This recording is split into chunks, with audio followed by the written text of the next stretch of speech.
आज मैं आपको दिखाऊंगी पाकान पिठा। আজকে আমি আপনাদের করে দেখাচ্ছি পাকান পিঠা। দেখুন কিভাবে করা হচ্ছে। ফার্স্টে কড়াইটা দিয়ে গরম করে কড়াইয়ের মধ্যে একটু গুড় দিয়ে দিতে হবে।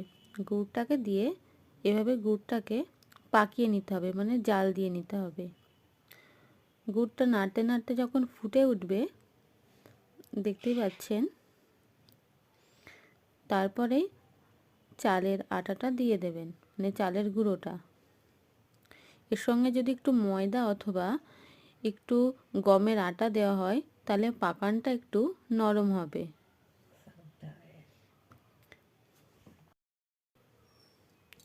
এইভাবে হাত দিয়ে ভালো করে মেখে নেবেন।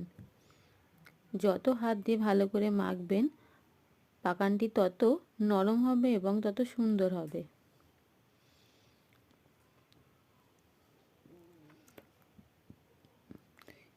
অল্প অল্প জল দিয়ে মাখবেন। একবারে বেশি জল দিলে জলের পরিমাণটা বুঝতে পারবেন না।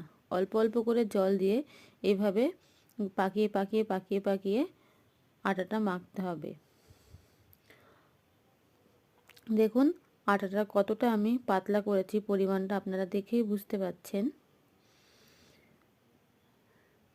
খুব বেশি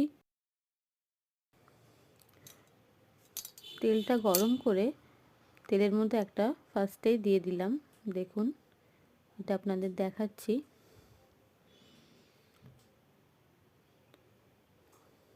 এইভাবে হালকা আঁচে ভেজে নিতে হবে।